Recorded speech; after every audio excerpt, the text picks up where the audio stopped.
Hey, deserving listeners, it's time for part 2 in which I react to the Johnny Depp Amber Heard trial, and the forensic psychologist is testifying. This is part 2. If you haven't seen part 1, I would recommend watching that.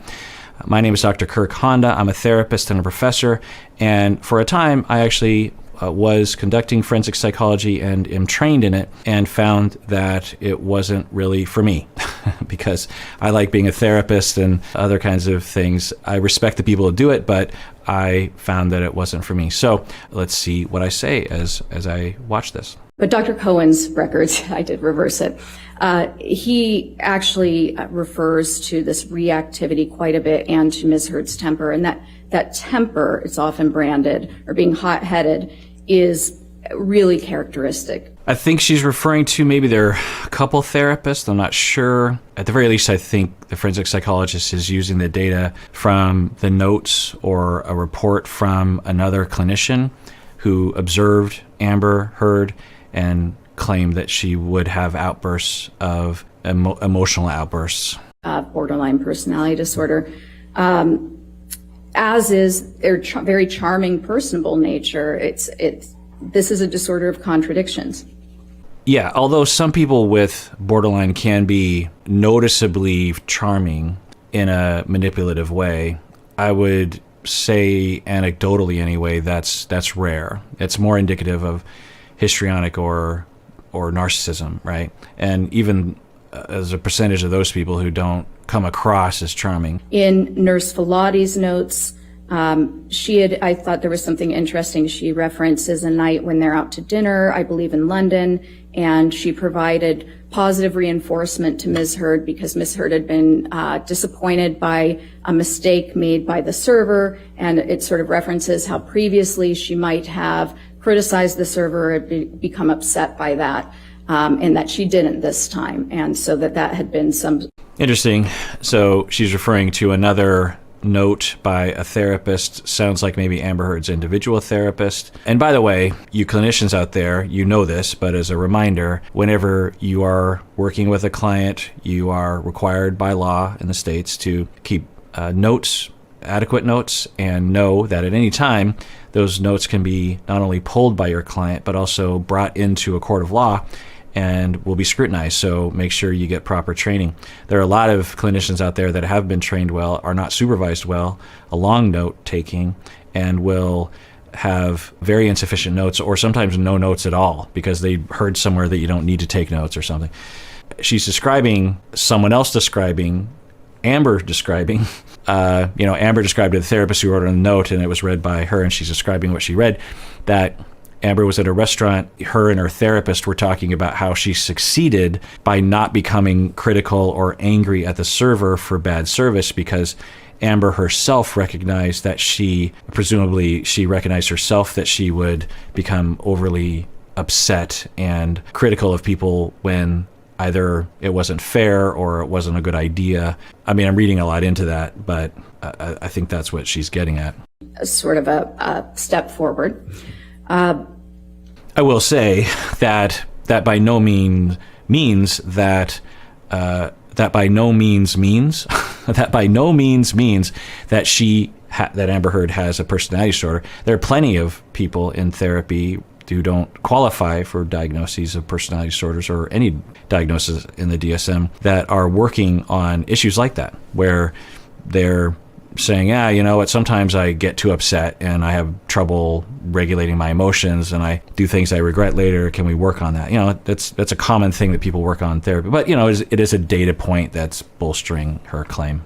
And there was also an indication actually in Dr. Hughes's, Dr. Hughes is a forensic psychologist who had been appointed by Ms. Heard to conduct as an evaluation. So you heard that, remember I was referring to earlier that each team will hire a forensic psychologist, and often the forensic psychologist will miraculously find things and write reports that are in support of their client and aren't necessarily objective, so to speak.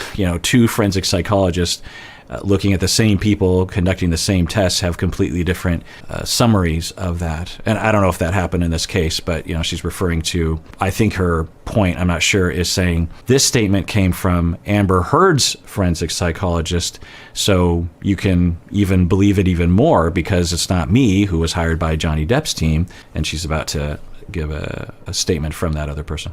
As well. In Ms. Hughes's interview of Ms. Heard disclosed that she had cut her arm in the past, which is a typical reactive type thing somebody with this diagnosis can do. It's one of the symptoms. And that's sort of all I can think of. She's saying that another forensic psychologist wrote in the evaluation that Amber said that she had cut once, at least. What does that mean? Hard to know.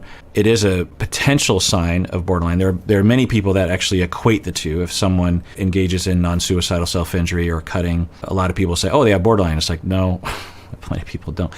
And the reverse, they'll say if they're borderline, they must be cutting, and it's like, no, there's an association, but not always for sure. The model that I use is that when people are engaged, and this is the expert opinion, it's not, I didn't invent this, that when people engage in that, they're essentially self-medicating, because when you do that, you have a distraction, two, you release certain chemicals in the brain that are trying to counteract the pain, and they not only counteract the physical pain of the cutting, but they also counteract the emotional pain, because the pain is the same. But the emotional pain and physical pain are registered very similarly, if not the same, in the brain. And so if you can provoke a response from your brain to counteract physical pain, it will also just happen to indirectly, but very effectively, numb us out with regards to our emotional pain. And then it becomes addictive over time. And that's typically why people will do it. Some people do it, quote unquote, manipulatively and as a way of trying to get attention or trying to alert their pain to others when they're not actually using it in that other way. Some people do it, like I said, because of addiction. They're just in this habit of doing it, and they're not doing it for its original purpose anymore. But anyway, so we, I guess, have a tentative data point that Amber disclosed that she has done that at least once. Again, I don't know what that means, but it is a data point along the lines of the histrionic and or borderline diagnosis. She told a story about, I suppose, they were shopping for Thanksgiving accoutrements, something to prepare for Thanksgiving, and Ms. Heard struck her in the face, sort of out of the blue, which is, I thought was interesting, because that is one of those signs of borderline personality disorder where if a friend or a loved one isn't meeting your needs in that moment, people with borderline personality disorder can be very caring in their relationships as long as their needs are being met. They feel that their needs should be met when they want them met. This is not how I would describe the disorder. I don't want to be disrespectful to Dr. Curry, and plenty of people see it this way, so she's not saying anything that's quote unquote wrong, but this isn't how I would characterize it. And this kind of adds to the stigma around borderline personality disorder. What she's saying is that there was a report from one of Amber Heard's friends, which of course we don't know what really happened, could be spun or even lied about. But the former friend of Amber, said that they were shopping and Amber Heard just hit her out of the blue. But we don't know why. We would want to know the context. Was there a reason for that? Certainly, we know that people will tell stories and leave stuff out. Maybe the friend hit Amber first, and then Amber took it up a notch, but it wasn't just out of the blue. I have a hard time believing that Amber just hit her, just wham. Now, maybe. People do that, so who knows. But the forensic psychologist is saying that there was a report that she did that, and thus that's another sign of borderline, because with borderline individuals, they will be nice to you as long as they're getting their needs met. But as soon as their needs aren't being met, then they come after you. No, that's not the way I would characterize borderline. I've said this before, but just in a nutshell, they are desperate for their attachment needs to be met, of which they have never been met. And so when they're hanging out with you, they're actually, especially if they're attached to you, like a friend, then they have a lot of needs that are being met by you in that moment, by you, by your approval, by your non-exploitation of them, by your non-rejection of them, by your just even paying attention to them. It's just like they might not be giving that signal, but they're very much being enriched at that moment, and because they deserve to have closeness and security and not to be exploited. But then you as the friend of someone with borderline will eventually make a mistake. You might even reject them. You might stand them up for dinner because you forgot or something, or just a little thing where accidentally say something that's in opposition to them or criticize them or whatever. And then the person with a borderline in all likelihood will be quite hurt by that. And then the hurt is so overwhelming that they become convinced that you did it on purpose, or how could you possibly make me feel this way? You hate me. I don't deserve this kind of crap. And then they will get angry, and I guess in a very small minority of cases, they might strike you. So that's a very different description than, as long as they're meeting your needs, then they'll be nice. But as soon as things go wrong, then they come after you, right? I mean, that's a spin on it. The way it makes it sounds like the person with borderline has control over it, as if they just wake up in the morning and say, like, I'm going to be selfish, and if people aren't going to be nice to me, then I'm just going to hit them. It's like, no, that's not how it works. At a specific level, and if they're not, then that anger, that sense of harm causes them to react. So the striking Ms. Pennington, per Ms. Pennington's report. Right. So I'll give credit that she did say that, that sense of harm. I mean, she could have emphasized that a little bit more. But of course, she's not there to describe to the jury an accurate depiction of this disorder. She's there because she's being paid by the legal team. There's a relationship between borderline personality disorder and intimate relationships? Yes. So the instability definitely translates to their relationships. You'll see relationships start very intensely. People will, somebody with borderline personality disorder perceives the relationship as extremely close. This pattern of idealizing and devaluing is definitely at play. They do this with their lovers and also with their friends. And so this might be the perfect person, their perfect soulmate friend, perfect soulmate partner. Yeah, totally on board with how she's describing it now. It would be similar to the way I have described it even earlier while reacting to this. And this is where love bombing will sometimes happen. On the internet, when you hear about love bombing, it's often portrayed as if it was volitional, but when we see it and of course only a small percentage of people who are love bombing are doing it from a place of borderline, but you could imagine it being that way, right? Because someone with borderline, because of their black and white thinking and their desperate need for closeness that they've never had, when they do find someone that provides that closeness, you are like manna from heaven. You are, a golden beacon of wonderfulness, and they feel so good to have finally found you, and everything is filtered through that lens. You're the best. All they want to do is spend time with you.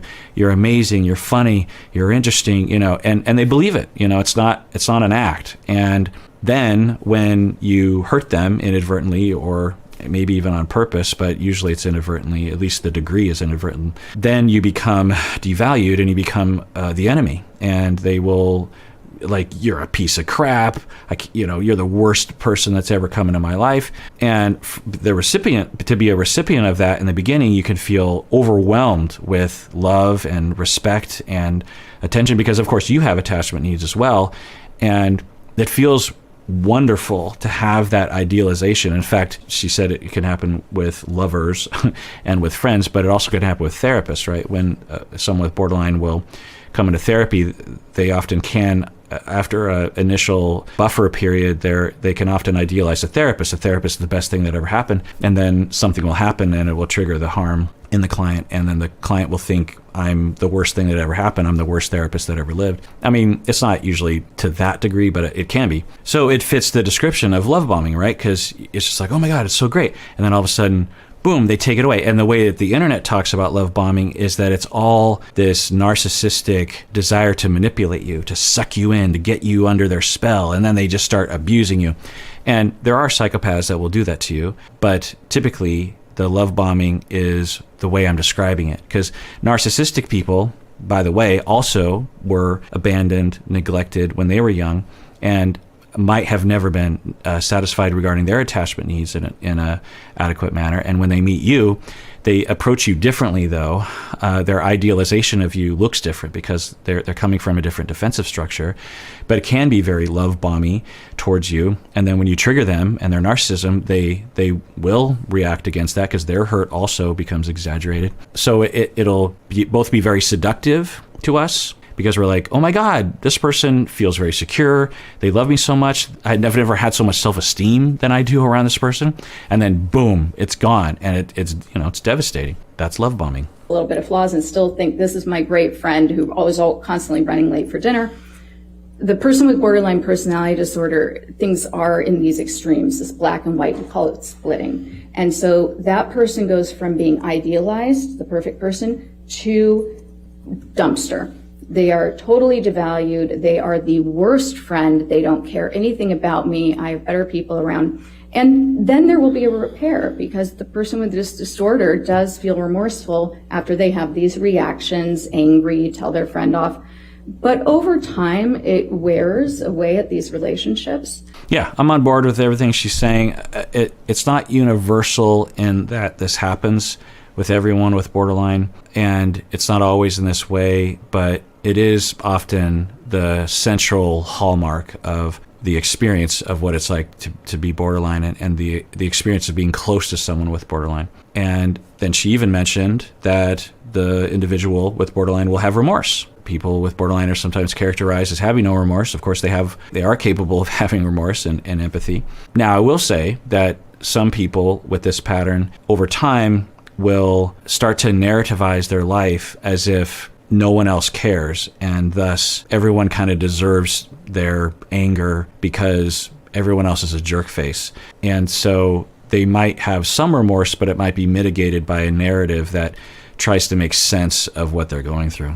And so what you'll usually see is many, many transitions in their friendships over the years, people who have sort of fallen by the wayside, who were really very close-knit at one time, but there's not a lot of consistency in the long. Yeah, again, not universal, but it is a pattern that often is present with someone with borderline. Will they have intense friendships or intense romantic relationships for a period of time, say 3 to 12 months or something, and then complete cutoff from that person, or at least not even close to the level of closeness that you had with that person before because of the internal experience and the interpersonal experience of being with someone like that. That's why it'll happen. So when you talk to someone with borderline, if they're being truthful about their relationships, they'll often talk about that they'll have these very intense relationships, and then something horrible happens and they completely blow up and they have a period of time being alone, and then they find another person. Now, I'm waiting for some kind of data to come out about Amber Heard because she's just describing borderline. She's providing some data points from some other reports that bolster her claim, but you'd have to have so many other data points. And of course, that's probably not her role in this case. So I guess I'm never going to get satisfied with that because I'd have to see the full report to see all the data points, I guess. Anyway. You'll also see that with their intimate relationships. Many, many relationships, but none that are particularly long-term. How does borderline personality disorder relate to identity issues? So again, that instability also travels toward identity. And when I was describing personality earlier, I was talking a little bit about those traits we have that help us know who we are.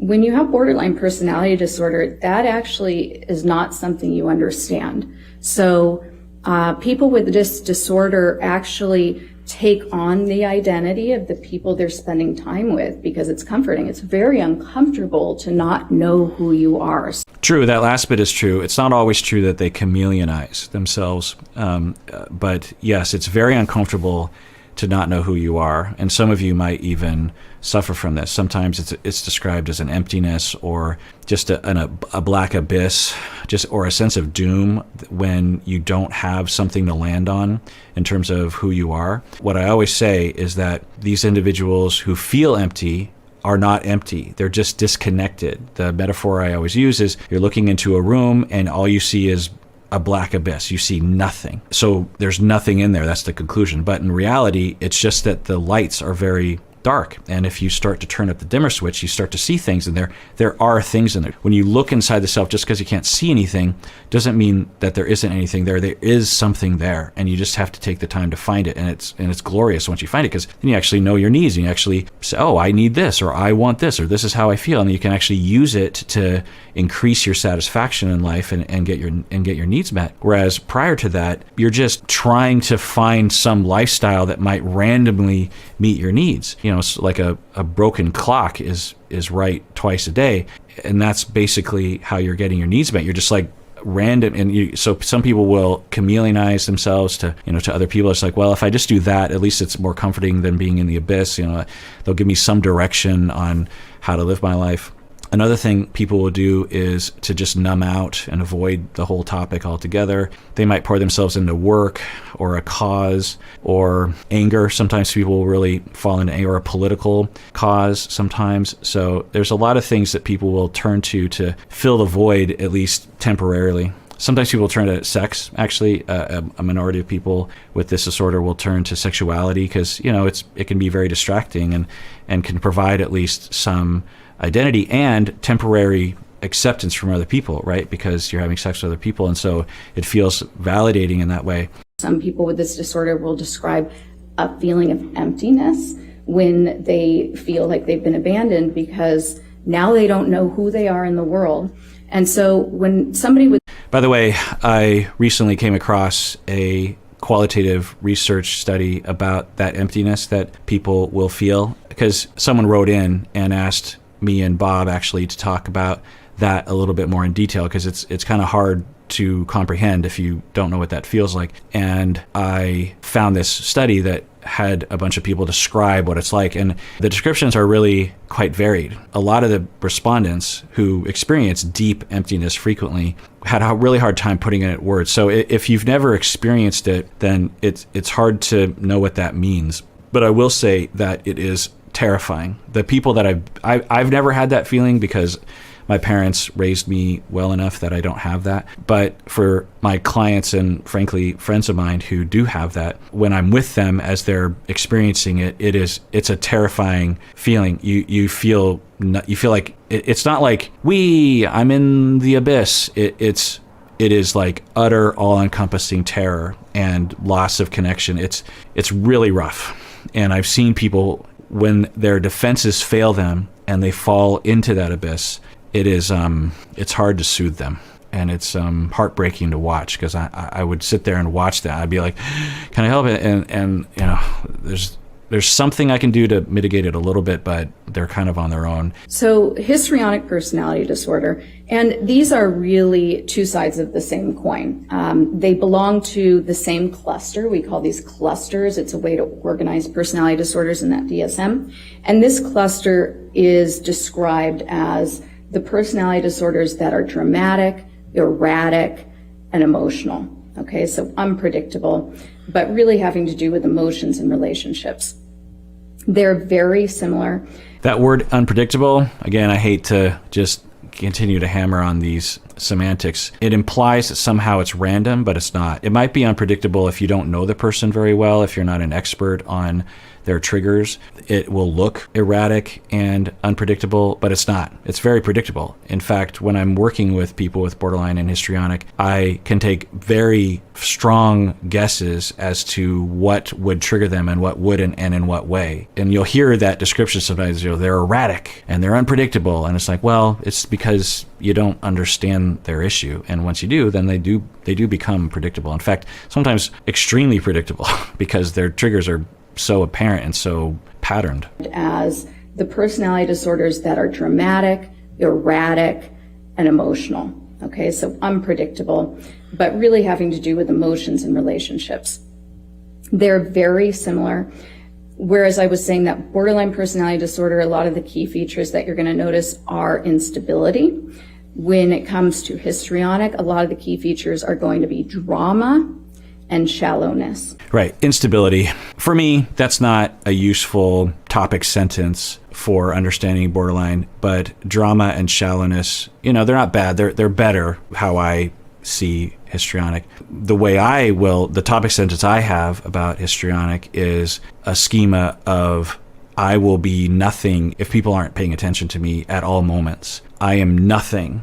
I am nothing unless I'm being paid attention to a high degree by everyone who can pay attention to me at all times. It's an exaggeration, of course. It's not like people with histrionic are just like flying off the handle when they're in the middle of a Starbucks. But when it's possible to get attention, they will try to get it because they find safety and meaning and worth in that space. In the same way that a 3-year-old, when they draw a picture and they show it to you, if you're busy on your phone or working or something, all they can do in that moment is try to get your attention because their entire mood and potentially their worth, at least in that micro moment, depends on you paying attention and giving them an accolade, right? You could destroy them if you don't actually just turn and say, it's a great looking picture. Now, we expect 3-year-olds to be that way, but we don't expect 35-year-olds to be that way. But if you have abuse during that time, and one way of seeing it is you don't develop past that state, then you can be 35 and absolutely still be operating from that mindset. Similarly, with borderline personality disorder, there's this underlying drive of avoiding abandonment. With histrionic personality disorder, that underlying drive is to always be the center of attention. True, but the way she described borderline was more in line with how I see it. Again, there's nothing wrong with what she's saying. I'm guessing the vast majority of forensic psychologists would agree completely with what she's been saying. And I, like I said, before, I wouldn't make a very good forensic psychologist and I realized that early on because of the nuanced way that I frame human beings. Anyway, so she described borderline people as running from abandonment, and then she says that histrionic people are trying to get attention. They're running from non-attention would be, the analogous way that histrionic people are to borderline. Borderlines are running from abandonment, and histrionic people are running from a lack of attention. Because if you don't have that attention on you, it feels similarly to borderline personality disorder. You feel pretty empty, like you don't have that sense of being or... Yes. Again, the way I would see it is without the attention, you feel unsafe. As a child, 1 through 3, particularly as 0 through 3. And people underappreciate this, that children are frequently afraid. They're frequently confused. They don't know what's happening. They're vulnerable. They see a stranger when you go to the restaurant and they literally think that stranger is going to steal them or kill them or just do something bad to them, and they don't know why. And they don't understand things. They hear a loud noise or they see a dog and they freak out because they think the dog's going to eat them. And it's a very scary world. There's a lot of fear. There's a lot of fear present when you are a child. So the way that we evolved, seemingly, it's hard to know, but we seemingly evolved to have a behavior in response to lack of attention as a child to provoke attention towards us. It makes sense 200,000 years ago on the African savannah that if the child was left without attention, not only would they not get the benefits of learning and warmth and closeness, but they would also potentially be a victim of prey because they're not being watched by people that know how to protect them. So a child is desperate for attention. And when you don't have that attention, you have fear. It's not just like, I want attention because I'm a brat. Kids want attention a lot of the time because they're trying to mitigate their own fear of not getting attention because they're programmed to try to get your attention. Because when you are paying attention to them, they're safe. They're attuned to, they're okay, and they can relax. They're not always freaking out when you don't pay attention to them, but if you don't give them enough attention, then they will be chronically afraid and they will be chronically scrambling to just get some attention. And if that is enough chronic over time when you're a child, then you're 35 and you just have this deep sense from morning till night that you're not being paid attention to enough. You have to get attention to feel safe. Value. Okay. So whereas borderline personality disorder might have more of the visible reactivity if somebody seems to be leaving, with histrionic personality disorder, what you're going to see is extreme discomfort with not being the center of attention, extreme efforts to be the center of attention.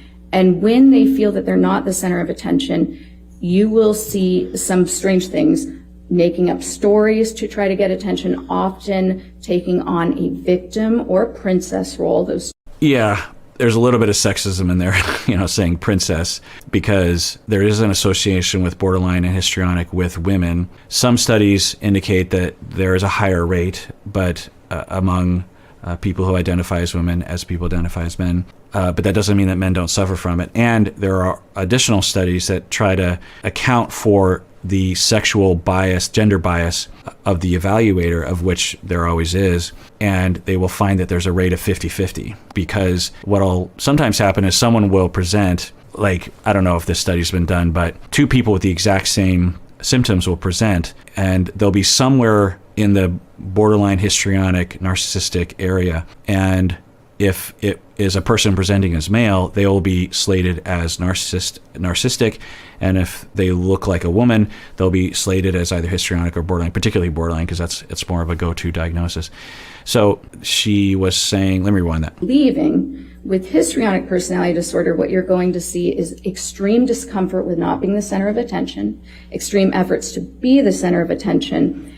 And when they feel that they're not the center of attention, you will see some strange things, making up stories to try to get attention, often taking on a victim or princess role. She's right now describing a type of histrionic that is frequently described as an example, someone who is always being the center of attention. And you can imagine someone like this. But histrionic personality can present in a lot of more subtle ways. Some people with histrionic will learn that it's impolite to bulldoze a social situation by being the center of attention. So they will actually find other ways to get their attention needs met, I guess is a way to put it. They might engineer situations where either knowingly or unknowingly that there's a party and nobody knows each other except for them. And so it just sort of plays itself out that they end up getting a lot of attention. So they're not in the party going like, look at me, but it was sort of set up so that they would get more attention than other people, or would get kind of a constant supply of attention. They might be performers and expected to be that role. If you're a stage performer and it's actually encouraged that you have a big personality on and off stage, you might lean into that a little bit, and there might be a lot of people in your circle that actually appreciate very large displays of your personality, if you will, even if you're just not in the theater. And so that can be another way to facilitate that. So it's not always inappropriate, I guess is my point. It's not always like someone just walks into a meeting at work and just decides to stand up on the table and do a dance. It's not usually like that. It's usually more subtle. Or thinking that their partner is a terrible person. With histrionic, what you'll see is somebody who wants to be the center of attention, has sort of that impressionistic speech, very flowery, very enthusiastic, but nothing's really being said. The moment your attention wears away, because they're so demanding for attention, that's when they might take the victim role or the princess role and even make up stories. Sometimes those stories are to bolster the victim role. Sometimes those stories are just to make them look more interesting or accomplished. All right, yeah. This is one way of describing it. It's certainly something I've seen before. The victim role is a phrase that I guess gets bandied about a lot in today's culture. It's hard to know what exactly I was talking about with that, but you can imagine that happening in an intimate relationship. And yeah, she's describing it well, and she's sort of pointing to Amber. And of course, the backdrop to this is, was Amber the abusive person or was Johnny Depp? And the diagnosis and the description of histrionic is meant, I believe, to put a big question mark on any of Amber Heard's claims of being a victim. It would, according to this hypothesis, just a manifestation of she's not getting enough attention either from Johnny Depp or someone else. And so she falls into this princess role, as she puts it, or victim role, because and histrionic people will do this sometimes, when they feel they're not getting enough attention, they actually feel very hurt by that. And it's very devastating to them. In the same way that if a 3-year-old child is trying to get your attention all day and you never pay attention to them, they're going to have a meltdown, right? Well, the 35-year-old will have that and I don't know how old Amber Heard is. I keep saying 35 because it's sort of my default adult age. You will feel the same sort of hurt and it's the same sort of meltdown on the inside at 35, but you'll manifest it differently. You'll use more adult language or more adult accusations rather than just flopping on the ground. Although some histrionic people will just literally flop on the ground because they don't know what else to do, and that's not common. And if there are false accusations of Johnny Depp abusing her, then one could argue that it comes from this distortion and this semi-personality disorder delusion of being a victim and not getting as motivated by the pain of not getting enough attention. It's an interesting hypothesis. It is bolstered by the 3-6 code, not strongly, but in the MPI. Not strongly, of course. You can't look at the MPI and just say like, oh, she's lying. You certainly can't do that. But, she's making a case. I wish there was more data, though. She's describing a lot. And if I were the opposing legal team, I would step in here at some point. I'm not a lawyer, but if I were at least on the other side, even if I was just another forensic psychologist person, I would want to step in here and say, you're saying a lot of things, okay? You're describing a condition. Where's the data? Why are you applying this? Convince us that it actually is accurate of Amber Heard, because you're pointing to some data points, but we need a lot more data points than that to demonstrate, one, that she has the personality disorder, and two, that the personality disorder is involved in this case, because you could have that personality disorder and all the Amber Heard claims could still be true. It's not like you're histrionic and therefore anytime you make a claim in court, you're seen as invalid, right? So now, of course, that's not the forensic psychologist's job, but it's more the job of the lawyers asking the questions. But I'm not a legal expert, so what do I know? In their mind so that they can get respect and attention that way. Is there a relation between histrionic personality disorder and attractiveness? There is, strangely, and this is always one of the trickiest things to talk about, because how is that a symptom? But characteristically, people with this disorder are very, very interested in looks, but more importantly, they utilize their looks to get that attention, to get that respect that they're seeking. And so this type of a personality might be flirtatious with everybody.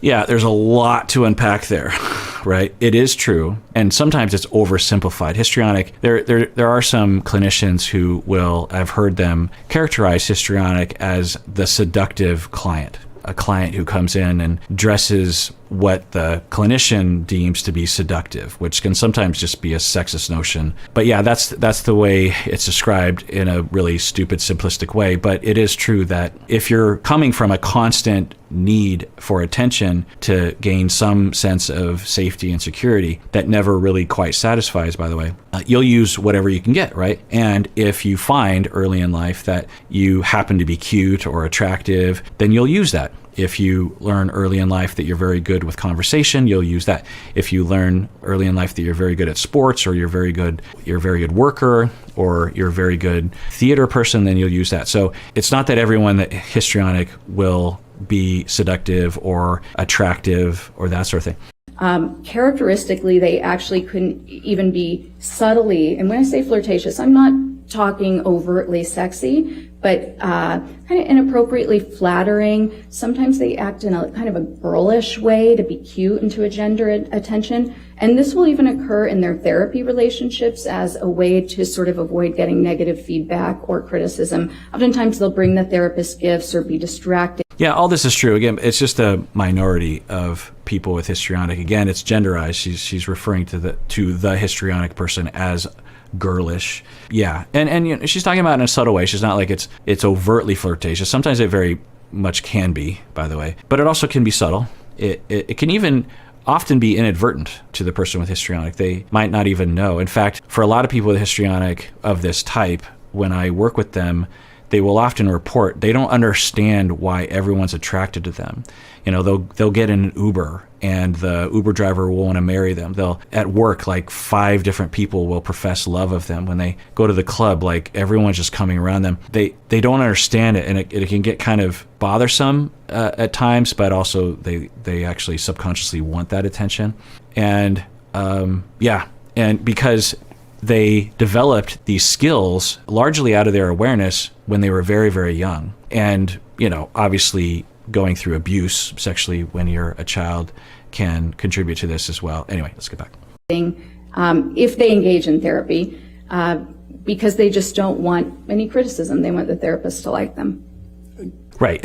They are scared of criticism because of their black and white thinking, similar to borderline, that criticism means rejection, which means being alone, instead of criticism just means feedback to learn, food for thought. And they want attention from the therapist, absolutely, and they're rightfully in therapy to get attention, and that's the cure. Often when we're looking at people with histrionic, people around them will think, God, all they want is attention. They have to learn how to deal without attention. That's often what the support system or people around them will claim. And I will actually, if I have a chance, will go to their support system and say, no, it's actually the opposite. It's the same with narcissism. With narcissism, with narcissistic personality, the claim will often be they have to learn that they're not superior, that they're not special. They have to knock them down a few pegs. That's not true, because the way that you can actually help these people recover from their personality disorder is to give them a lot of what they need so they can put it to rest. They're trying to fill a container of I'm special with a narcissist, or I matter, I'm getting attention, or I'm secure with the borderline. So you have to give them enough of that. And that's what I do with people. And then the symptoms start to go down and they stop needing the attention. Because we understand that's true for kids, right? It's the same with kids. You have to always think about the personality disorders. We're trying to go back in time to give them what they didn't get when they were young. When a 2-year-old needs attention, and you might even notice this sometimes where they really want a lot of attention, you don't say at that moment, especially at the age of 2, they have to learn to be on their own. They got to grow up sometime. And unfortunately, some parents think this. It's like, okay, maybe if they're 5, but not when they're 2. So if you notice and they're signaling they need a lot of attention, that's actually a good thing, and you need to give them that attention. And then when you give them the attention, they calm down. And I'm sure all you parents of young kids will see that. You sit down with them, you read a book to them for 15 minutes, and they might be a little sad when you separate, but they won't have a meltdown. The same goes for personality disorders. The way to recover, but the problem is our brains are less plastic at the age of 35, and so we have to spend a lot more time getting that need met such that our personality changes. And they can be actually very, very destructive. What conclusions were you able to draw about Miss Hurd's sophistication from her testing? Well, from her testing and from her presentation, she was very likable, but her testing in particular showed that she approached it in a manner that remember I told you about those scales that are pretty neat. She approached it in a manner that very clearly minimized any psychological dysfunction. Not just that, but really presented herself as free of any problems. She administered a test or a number of tests, and the results came back that indicated that Amber Heard was trying to minimize her emotional issues. One way to think about this is that on some tests, you'll have a set of questions like, do you think about suicide? Have you lost interest in, like a depression inventory? And then there will be one kind of sneaky question in there that will say something like, have you ever been sad about something? Because the individual taking the test is in this mode of downplaying all their emotions, they answer no. No, I've never been sad about anything. But of course, that's ridiculous because everyone's been sad at some point in their life. So the answer should be, well, yeah, I've been sad about something. So those questions are designed to catch people that are in this mode of minimizing everything. You don't know what the truth is, but you just know they're biasing towards minimizing their issues for whatever reason, either to deceive or they're in denial or something. And so it sounds like the forensic psychologist found evidence of that. And she did so in a way that was very, very sophisticated, not obvious, by responding to questions that most people might not notice were trying to detect that. Yeah, I don't know if she's referring to that or if she's even referring to an interview, because you could see that as well. You could, in an interview, you could ask someone, like a question that I might ask if I was in this role. I might ask Amber Heard, have you ever been angry? Have you ever been really angry at Johnny Depp, your partner? And if the general response was essentially no, then I would suspect, I wouldn't know, but I would suspect that the individual is trying to minimize their emotions for one reason or another, perhaps to deceive me and to paint a picture of themselves as the perfect human being. But I know that everyone has been angry at their partner at some point. You mentioned that one of the characteristics of borderline personality disorder is emotional reactivity. How might that present in an intimate relationship? So I think it probably presents mostly, or you'd see the bulk of it in intimate relationships because of that regular interaction and the desire for your partner to meet all of your needs, to be the perfect caretaker. Also that the hallmark of the disorder with the splitting, so idealizing, devaluing, and the perceiving of all sorts of neutral events as somehow demeaning or disrespectful. Yeah, not always the case, but frequently the person with borderline will be particularly triggered by their partner because, she framed it as you're looking to your partner to meet all of your needs. The way I would frame it is that if you have borderline, you've identified your partner as the person who will finally give you the attachment needs and the security that you've always deserved, and your partner is capable of giving you that and sometimes does give you that. So when you become hurt by that person, it's particularly devastating, right? Because it's like, it's happening all over again. And some of the times, the person with borderline at home, they will be very, very different than away from home because of that reason, but not all the time. It's regular escalations of anger, frustrated complaints, criticisms of your partner. But because the person with borderline personality disorder, first of all, they're more sensitive to things, they feel distress more strongly, and then that distress lasts longer.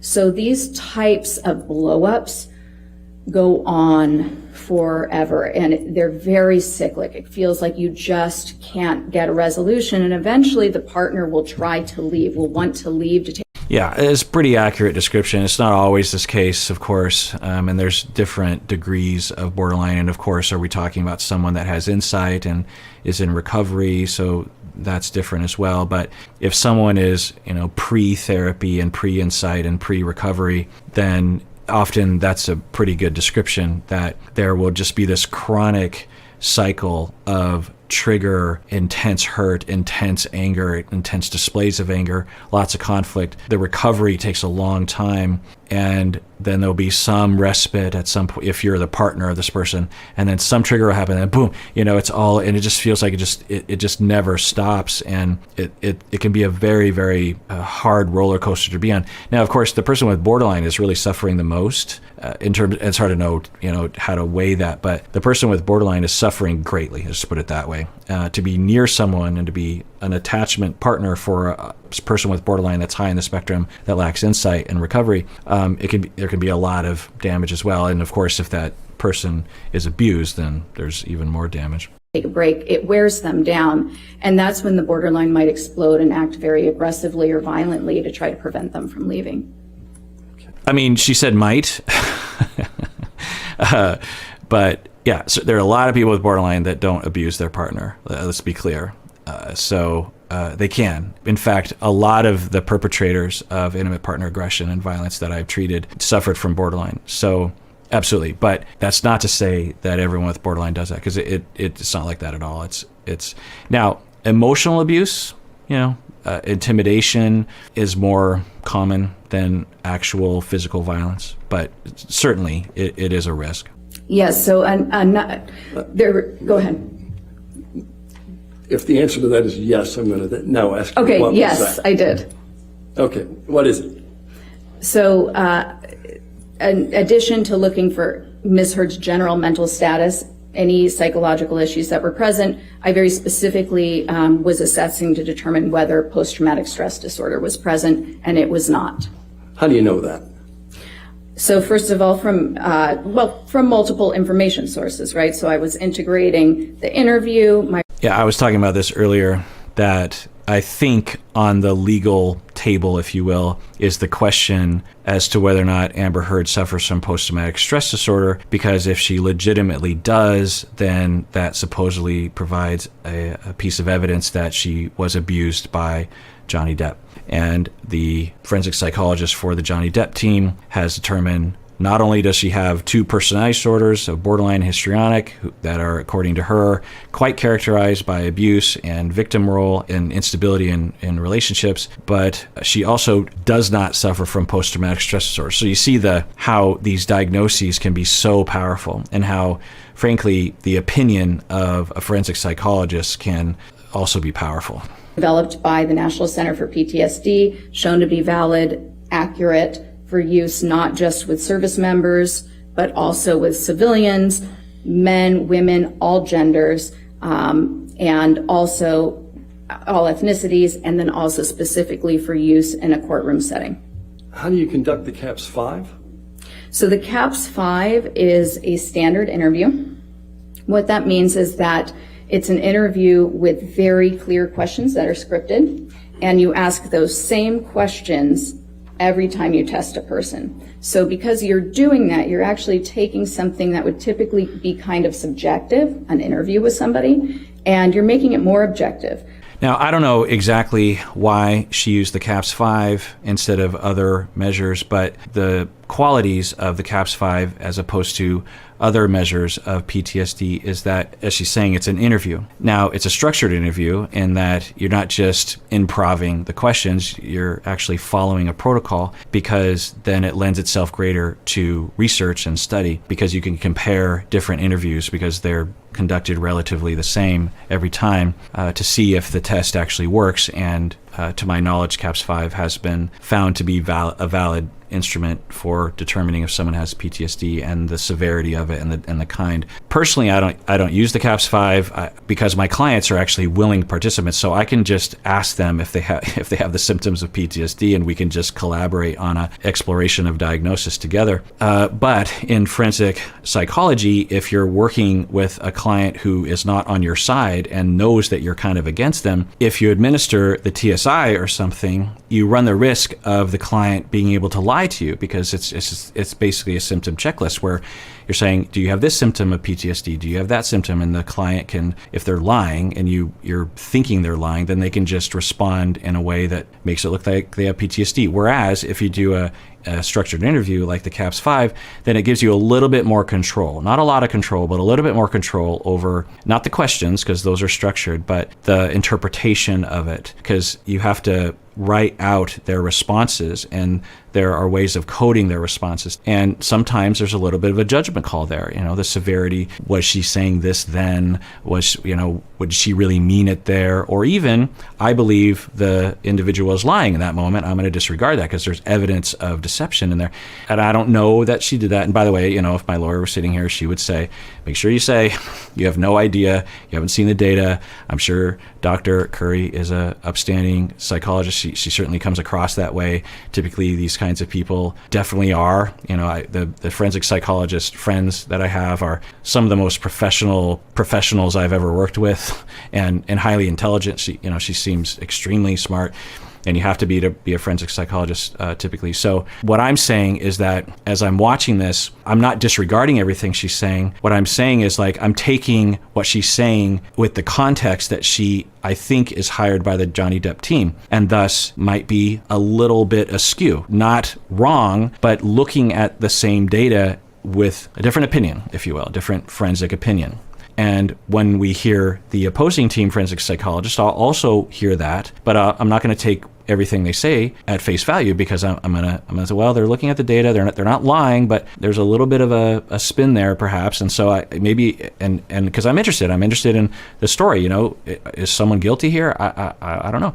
I'll piece that together, and maybe there'll be other videos that I can watch where I can piece all that together. And I think this is important to know, especially if you're on a jury, if you ever serve on a jury, because you might be sitting there in the jury box listening to a forensic psychologist talk. And if you don't understand the landscape, you might just completely believe everything that they're saying, when that might not be the best way to discover the verdict, if you will. In the same way, every time somebody's assessed with this, now you can apply a scoring protocol and actually score their responses. As a result of applying those protocols, what did you conclude? Ms. Heard did not have PTSD, and there were also pretty significant indications that she was grossly exaggerating symptoms of PTSD. Oh, lots to say. One, if that's true, then yikes. I mean, just imagine someone that would do that, that would invent or lie about having PTSD as a way of trying to deceive everyone around them. Yeah, I mean, if that's true, that's awful.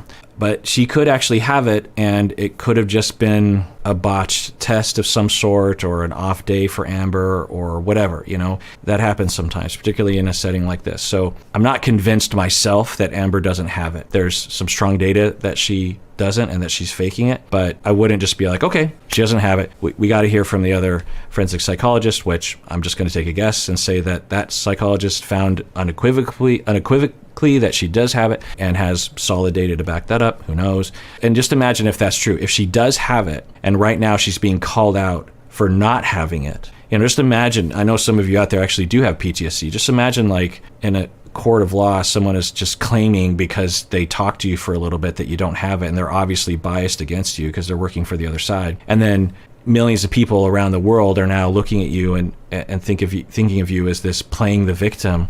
What a horrible person you are. Just imagine that. So, you know, that could be true too. I don't know. When asked about them. How did you make that latter conclusion? So one of the strengths of this test, as I mentioned, the important thing about any test used when you're doing an evaluation in forensics is to make sure that the person is responding accurately. And this test does that by not just asking people whether they have a symptom, but asking follow-up questions that draw out very detailed accounts of every single symptom of PTSD. And when you're really familiar with this disorder, which you need to be to administer this test, there are nuances in the way a person will describe their symptoms that have been shown repeatedly to indicate exaggeration. That's compelling. That's the first bit of testimony that has actually been compelling to me. Because if that test, again, I said this earlier, I haven't used that test because I've never needed it. If that test is designed to elicit that, or it just lends itself to that interpretation, and I tend to believe what Dr. Curry is saying right now, but I don't know. Of course, there's always a chance that it's all just spin and bias, or a bad day, or a mistake, or whatever. But that is a nuance that you would be able to catch someone who is faking PTSD. Early in my career, I would work with clients who were working against me, so to speak. It was rare, but it would happen. And I would have to determine things along these lines. And when you really understand, especially PTSD, when you really are an expert in PTSD, it's really hard to fake you have PTSD. One thing as an analogy, when I was in college in my bachelor's, it was during the grunge days of Seattle.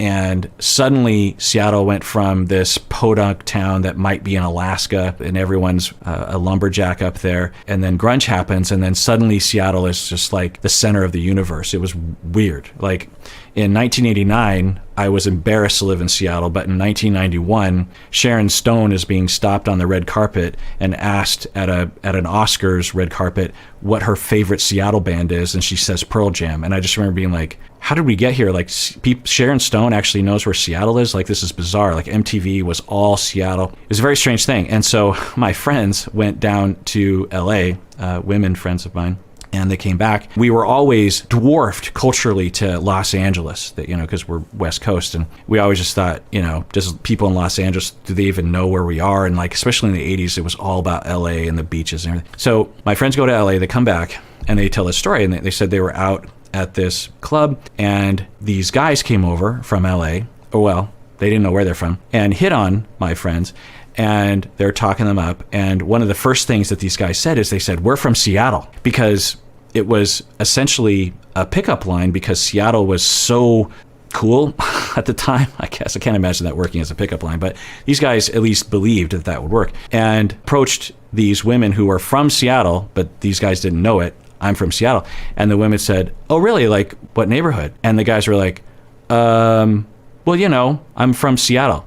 No one in Seattle says they're from Seattle. It'd be like saying you're from New York City. You know, you say you're from Queens or Manhattan or something. And even in Manhattan, you probably say you're like in the Lower East Side.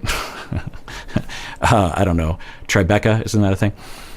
In Seattle, same thing. You know, there's dozens of little neighborhoods in Seattle that, or at least a landmark that you would say you're about. You never describe especially if someone said, where in Seattle are you from? You would never be like, well, you know, Seattle. So when you ask a question like, do you have flashbacks? It's easy to say yes. But when you say, describe those flashbacks to me, that's when faking is hard, because it's hard for a lot of clinicians to come up with something, particularly clinicians who aren't experienced working with PTSD. So if Dr. Curry did that and elicited a very either odd response or a non-detailed response, like, well, you know, there are flashbacks, you know, like I was suddenly remembering the abuse that I went through. You know, people who talk about flashbacks will go into detail. Now, there's a major asterisk to this, which is that if you suffer from PTSD, the primary feature of PTSD is when you are reminded of the trauma, you will have a spike in distress, and thus you will learn to avoid remembering the trauma. So if you are going through an evaluation process and someone is even talking about your symptoms of PTSD can trigger you to think about the trauma you went through, and thus can trigger PTSD symptoms or dissociative symptoms or something, and you could shut down and you could actually become confused, and it might be hard for you to answer the questions. That can happen too. She indicated that she has recurrent nightmares and that she feels as though she's being held down. There was some conflict in that account, because even though that could be a PTSD symptom, it is fairly vague, but I still scored it as present. And in her initial treatment with Dr. Bonnie Jacobs, which I believe started before she began dating Mr. Depp, she had indicated to Dr. Jacobs, according to Dr. Jacobs's notes, that she was having repetitive nightmares back then. Okay, the case that they're making now is that if she does have PTSD symptoms, which she's agreeing with, or some trauma reactivity, it's because of her, what they'll commonly call, you know, adverse childhood experiences, what I call relational traumas, or just child abuse. So they're making that case. And there's some evidence of that. That's compelling, that prior to meeting Johnny Depp, she was talking with a therapist, and in the notes, it mentions these very PTSD symptoms that the Amber Heard team is claiming were created by Johnny Depp. Having said that, could the PTSD been compounded by experiences after meeting Johnny Depp? Absolutely. So, but it is a tick in the column against the Amber Heard legal team that this was a pre-existing condition, right? Feigning is essentially faking or exaggerating symptoms that aren't present. Does the CAPS-5 control for that? It doesn't necessarily control for it. It can expose it by drawing out. How does that work? Because you're not just simply handing the person. I feel like the lawyer is asking a question that she already answered pretty extensively. So if I were her, I'd be a little, although I think she gets paid by the hour in court. So maybe she's like, well, I'll gladly explain this one again. I get paid handsomely to be on this witness stand. And a checklist that says, here are all the symptoms of PTSD. Why don't just check off the ones you have, which clearly if you're trying to look like you have PTSD, you would just check them all. The CAPS-5, because it requires them to describe in detail how they experience the symptom, where it shows up, what it looks like, what sort of examples they can give you, how many times it's happened in the last couple of weeks, how many times it's happened in the last month. By the end of each symptom, you've gotten a very good picture of a couple things. One, does it meet the definition of the symptom? Are they getting it right? Is this actually the symptom, or are they? Because these reports are available to the other legal team. The structured interview, the CAPS-5 that she administered to Amber Heard isn't just in her private file. Like it becomes a part of the whole courtroom documentation. And so the opposing team would have access to the responses that Amber Heard made. And so maybe there'll be some cross-examination on that. But, say that Amber Heard did describe the symptoms of PTSD well. Dr. Curry would know well enough to say, well, I can't spin that because look at those descriptions. Those are pretty detailed and spot on in terms of one presentation of PTSD. When I hear that, I think there's a strong possibility that the findings were accurate and that Dr. Curry does have a lot of evidence that Amber Heard would even sign off on and say, yep, that's what I said, that indicate that Amber Heard actually gave responses that indicated she might not actually have PTSD and is trying to fake it. By the way, I haven't said this yet, and I probably should have said at the beginning, so many women have been legitimately and systematically abused and gaslit over many years. And when they finally speak up, they get pushed down by the legal system, by the family system, by society, and even blamed, maybe even implicated as they were the abuser. It happens a lot. Certainly there are injustices that can happen to men in terms of this as well, for sure. Most notably, our society is so shaming of male vulnerability that the vast, vast majority of victims who identify as men who are victims do not come forward.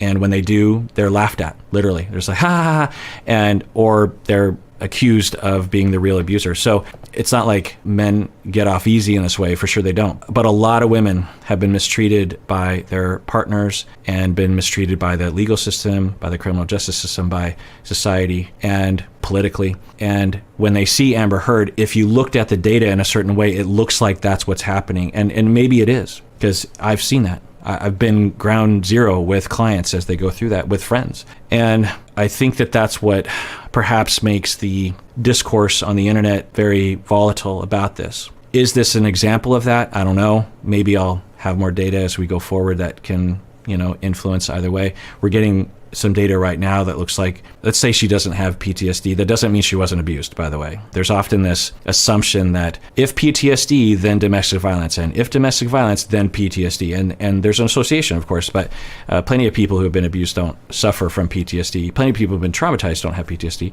And plenty of people with PTSD haven't been abused by their partners. So we have to keep this in mind and take care of ourselves and use this as an opportunity to talk about this, right? And I will. So we might not ever know who was guilty, who was not. Maybe they're both, maybe neither. And that's up to them to live their lives. For us, though, we can think about ourselves. We can think about the people around us. We can think about the way we vote, the way we advocate, the support we give, the programs we fund with our government, and try to help everyone and lower the incidence of mistreatment of people, not only by relationships and intimate relationships, but also by the system. Along those lines, and I'm sure some of you are going, hey. So I'm always trying to get out ahead of that. Plenty, not a lot, but certainly a lot of men have been accused of abusing, there'll be incidents of violence and it will become assumed that the male is the abuser when they actually weren't, when they might have even been the victim. And there will be, falsely imprisoned because of this. So I want to add that to the list of injustice. But in general, women are more often the victim, but that doesn't mean that men aren't. So anyway, so I think there's a lot of men who at least feel, or legitimately so, as if they were accused of committing a crime, domestic violence, intimate partner violence, when they actually weren't guilty of that, and they will feel vindicated or they'll feel very charged when they watch this case as well. And so it's sort of heartbreaking to see people fight about this case when I think we can all take care of each other. We can look at this case and go, my opinion is this, but if you went through what you're claiming, you were falsely accused of being an abuser that's awful. And that should never have happened. And if you were actually abused and no one ever listened to you, that's awful. But with this case, here's my opinion. We don't need to confuse our opinion with this case as some sort of indication of discounting entire swaths of victims, right? Are they giving you kind of a stereotyped idea of what the symptom is based on media or movies or something that actually is completely different from genuine experiences of this symptom? Right, that would be easy to detect as well. And I've seen that before. Mental disorders in the media are often very poorly represented. People go off of those depictions. They would have a very cartoonish description of their PTSD. Or are they giving you a very genuine, heartfelt, sometimes minimizing, but it's ticking all the boxes. Their mannerisms while they're describing it, the actual very specific, very nuanced, symbolic ways they're describing it. A lot of times it smells, it sounds. That all appears in genuine accounts, and it's something that people really get wrong when they're feigning. In addition to your conclusion that Ms. Heard does not have PTSD, did you make a conclusion with respect to her symptoms? So another aspect of forensic psychology that turned me off to the profession was just that very definitive statement of that person does not have PTSD. That's what she says. That person has borderline, that person has histrionic, that person does not have PTSD. I come from a school of thought of tentativeness, of working collaboratively with clients on a conceptualization and realizing that it's kind of a story that we're telling ourselves as a way of understanding what happened to them and to guide our treatment forward. But do they scientifically, factually have or don't have that condition? It's hard to know. There's a lot of debate there. There's some disorders that are really quite obvious, like bipolar, depression, this kind of thing, anxiety. But when it comes to personality disorders, it gets really squishy. PTSD is more discrete, but I never felt comfortable in that place. I always knew I wanted to be a therapist, and when I was trained to be a forensic psychologist, I had actually already been a therapist for a long time. And every time I was asked to do it, it really was against everything that I know and am as a therapist. To just say, someone's saying, I have PTSD, and I'm like, no, you don't. That is not how I'm oriented. And I realize that that's the job and that's what you're there to do. And thank God someone's doing it, but I couldn't do that. So, just because somebody doesn't have PTSD doesn't mean that they weren't harmed psychologically by whatever is being alleged. In this case, Ms. Heard is alleging that she was psychologically harmed and that she suffered PTSD because of abuse that she alleges occurred by Mr. Depp. Excellent. You wouldn't expect her to say that. She's saying just because she doesn't have PTSD doesn't mean she hasn't been psychologically harmed, because you can suffer psychological harm and not develop PTSD, or you can suffer psychological harm and have a pre-existing PTSD from another condition, and therefore you wouldn't know if they have a compounding PTSD because they already had it. During the relationship and after, did they worsen after? Or could these types of symptoms or reports be explained by other factors? A, by feigning, B, by pre-existing conditions, or C, by other stressful life events that might have occurred. So the main symptoms that I was looking at didn't meet criteria for PTSD, right? There was also substantial evidence of this sort of emotional dysregulation, emotional disorganization, the shallowness, the dramatic affect. Now, some clinicians and experts and researchers, including myself, will contend that in one way of thinking, PTSD is a smaller form or adjacent to borderline. There's some research and definitions of borderline and complex PTSD and PTSD that will lay it out like if you're traumatized in a certain way growing up or in life, you develop PTSD. If you're traumatized to a certain degree chronically by a relationship when you're growing up, then you might develop complex PTSD. If you're traumatized by a person growing up that's close to you and you're abused and it's sufficient enough, you develop borderline. In a certain way of looking at it, if you look at the core symptoms of borderline and the core experience of complex PTSD and the core experiences of PTSD, PTSD is a subset of complex PTSD, which is a subset of borderline. So to say that she has borderline and histrionic but not PTSD, to some people doesn't make any sense, because you really can't have borderline without some degree of the syndrome of trauma reactivity and distress avoidance and of triggering. In all my discussions, even in this series of reaction videos on borderline, I said that it's a sensitivity, it's trauma regarding abandonment and betrayal. When you have that triggered, you have a reaction. Well, another way to say it is that when, as a 35-year-old, and you get a signal that you're being rejected or betrayed, it actually causes you to have what might be described as a PTSD reaction. And sometimes I'll even use that language with my clients because it's accurate. There'll be it's the same as PTSD. Someone comes back from war and they saw a lot of death and they associated it with helicopters, for example, and they come back to the States and they hear a helicopter, then they have the stimulus of the helicopter and it goes straight to an assumption of danger. When they were in the theater of war, they saw a helicopter, there was a threat of death, and then they had a fear response. They come back and they associate the helicopter with the fear response, and they don't need the intermediary stimulus of the actual threat of harm to them. It's just helicopter, because we learn to associate things so that we can protect ourselves from danger. And then we have a massive spike in distress that is encouraging us to get away from that stimulus. But if you're running away from helicopters and you're running away from relationships and you're running away from things that actually aren't dangerous but were associated with danger when you were growing up, then your life gets pretty unmanageable pretty quick. So with borderline and histrionic, it's the same thing. There was a stimulus of abandonment that was associated. So your parents were unavailable somehow, either divorce, a parent moves out of the state, or your parents were drug addicted and just neglected you for a few days, or you were given up for adoption at the age of 2 and painfully separated from your parents, or you're abused over time, which can be a massive rejection from your parents.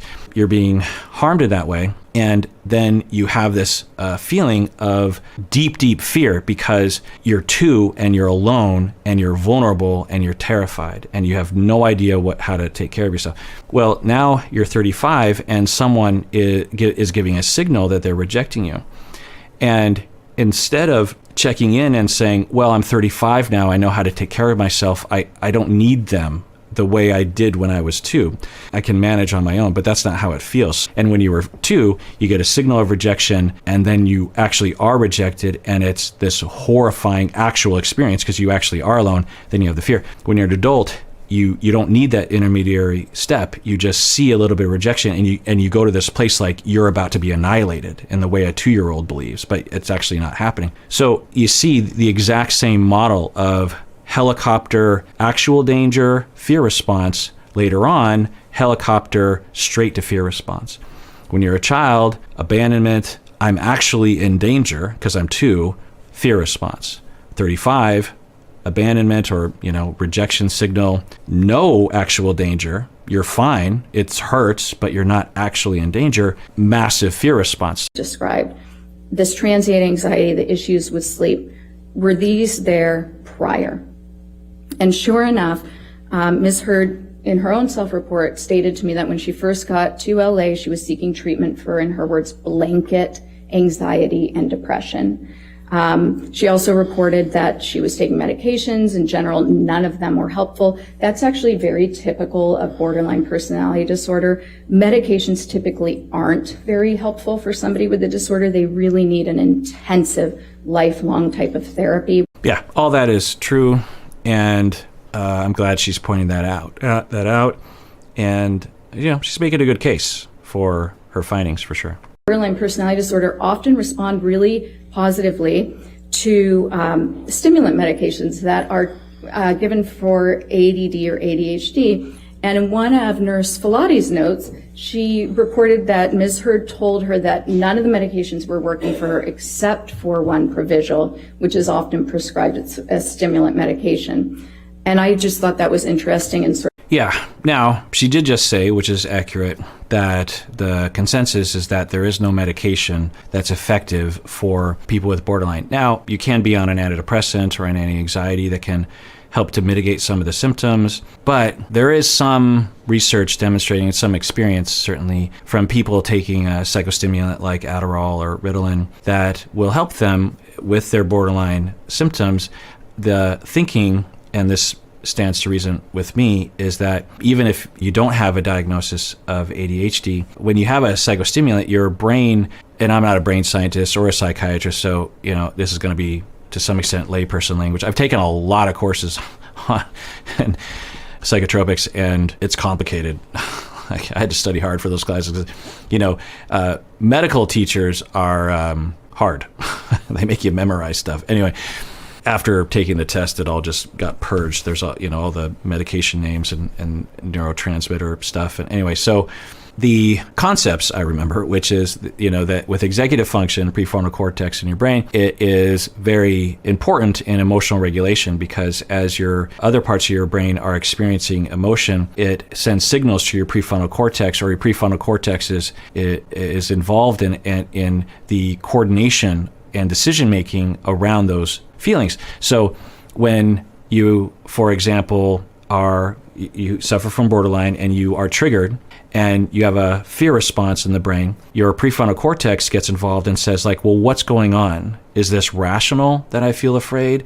What do I do with this fear? Do I take a breath? Do I take a beat? Do I get angry? What do I do?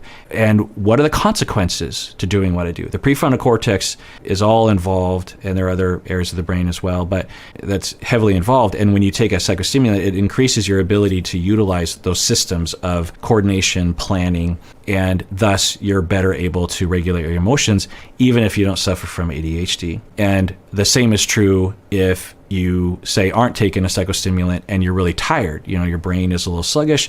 It's harder to think straight and to plan ahead, and you might have an outburst, regardless of if you have a personality disorder or not. Now, with borderline and psychostimulants, in my anecdotal experience, there's a small possibility of it helping, and it only kind of helps because it doesn't take away the massive amount of pain and fear and reactivity that the person is going through, right? But, it can help a little bit. And so what she's saying is that Amber Heard said that of all the medications she took, the one that seemed to help a lot, according to Dr. Curry, is the stimulant, which could lend itself to the diagnosis of borderline because of those findings. You know what I'm saying? That's what she's saying. But the form of the anxiety, so looking at Dr. Hughes's testing and then also looking at the scores on the MMPI, when you look at all these little combinations of the scores, you can actually learn a lot about, is the anxiety related to an event, or is this more a person who tends to be an anxious person regardless of what's going on in their life?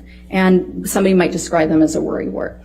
And the scores, the little combination of scores that she obtained actually indicated that it was the latter, that her anxiety tends to be separate from events and more just kind of a constant, and it comes and goes, but it's more of a trait. I think what Dr. Curry is saying is Amber Heard believes that she has anxiety because of Johnny Depp, but in reality, she has anxiety because of her personality that has always been there. And the anxiety won't necessarily be connected to events that are happening in her life. It's just there. And then for some people that have that condition, they'll just attribute it to things that are happening in their life. I think that's what she's saying. I think that's the claim she's making. I don't want to put words in her mouth, but that's how I'm hearing it. All right. Well, I am talking way more than I thought I was going to talk. So let's end it there. And then I will pick up this again later. So tune in next time when I continue reacting to this